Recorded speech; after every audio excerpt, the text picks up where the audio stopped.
Gagawa tayo ng tubog-tubog. Tubog-tubog yung tawag dito sa amin guys, yung kamuting kahoy tsaka kamote paghahaluin. Ito yung kamuting kahoy. Inano siya, yung ginadgad siya, grater. Ginamitan ng grater para maging maliit. Yan. Kailangan durugin tong kamote. Mekos-mekos muna tayo. Ito na siya guys, pinaghalo na yung kamote at saka kamoting kahoy at meron ng sugar. Nilagyan na rin siya ng sugar. Tapos kailangan na siyang halu-haluin para maging pareho yung matimpla lahat. Yan, kasi may sugar na siya. Ganito yan. Ganito raw.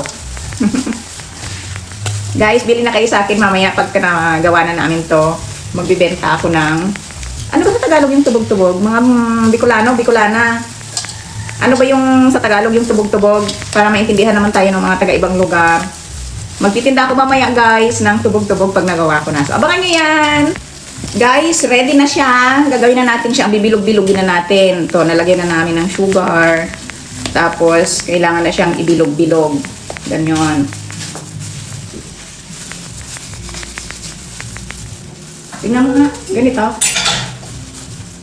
Ano siya? Malaki. Paano kaya ito? Ganun. Kaso hindi ko siya ma-form. Paano ba tayo nito magtitinda ng tubog-tubog kung hindi natin mabilog?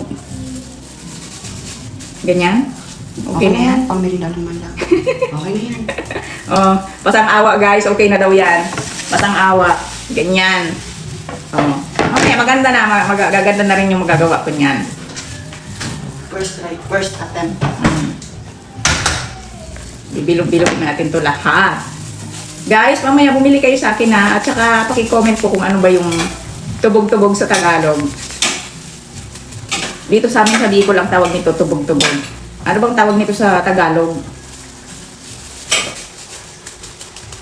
Kasi wala naman dito sa Tagalog eh.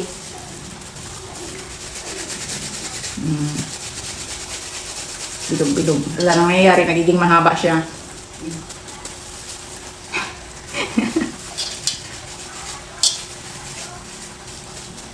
Pahaba talaga.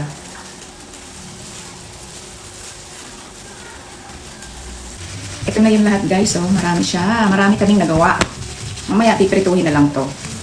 Lambot. Yan. Just one. Ganda. Dami. Malapit na. Ayan na siya guys, oh. Kunti na lang. Makakaluto na tayo. Luto na.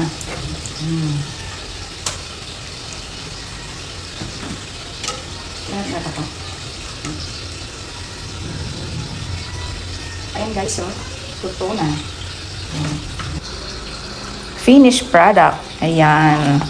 Pwede nang magmerienda. Aray, mainit. Mainit. Ayan na siya guys.